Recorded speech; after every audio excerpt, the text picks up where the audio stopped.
bring a global template and apply it locally, not only you're not just missing context or maybe losing a little bit of the perspective. I say not just in comparison to the larger thing of you're also breaking trust. You're damaging something very fundamental in that ecosystem, and because the definitions of what is a successful entrepreneur support initiative, what does entrepreneur success mean, what are positive outcomes for the intended beneficiaries of the entrepreneur, particularly when we talk about impact creating entrepreneurs and their beneficiaries. Those definitions, those metrics, those outcomes are all being shaped by an external narrative, not from within the community, not in terms of what the community actually wants or needs, and what the entrepreneurs actually feel they should be working towards. And that is significant disturbance of the trust dynamic, and uh, sort of misalignment with the context in which the solutions that those entrepreneurs are building, the context in which they are building those solutions, right?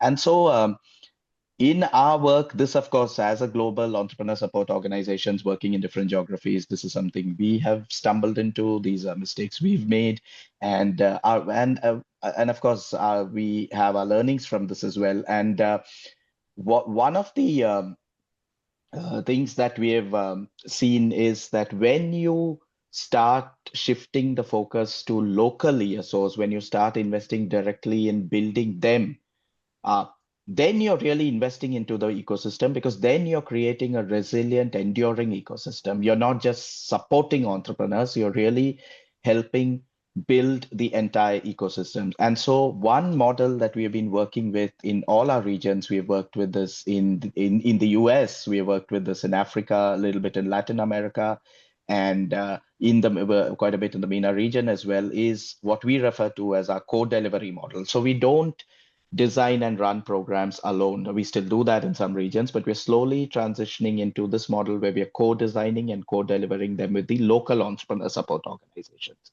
And that means they decide what the problem statement is. They decide what the needs are. Who are the entrepreneurs we should be recruiting? What type of mentors do they need?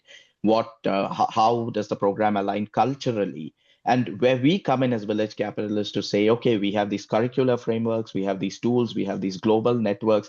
We will support, we will help facilitate the connections, we will help facilitate understanding of some of these frameworks and tools. But ownership of the program and ownership of the success outcomes and ownership of defining those outcomes is local. It lies with the ESOs.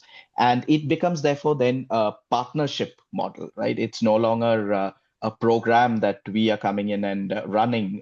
It is a partnership with the local ESOs. And we come in with certain expertise that is of value. And if it is not of value, then we don't come in at all.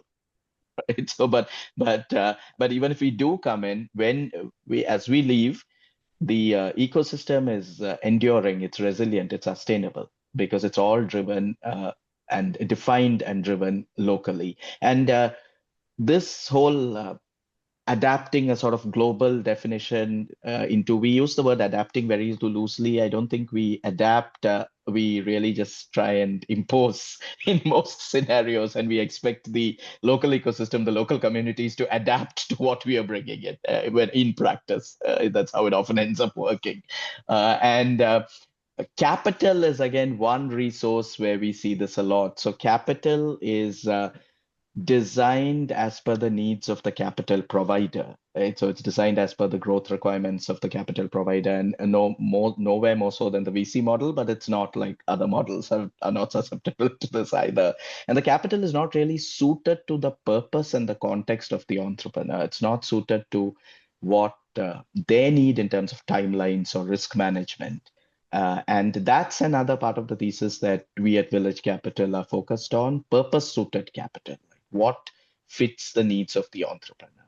The capital that really brings value to the entrepreneur, because it is the form of the capital is structured in a way and managed in a way that it matches the pace of the entrepreneur, and it matches it matches the value that the entrepreneur is trying to create. It's not just capital intended for a high growth, high return, quick return kind of model.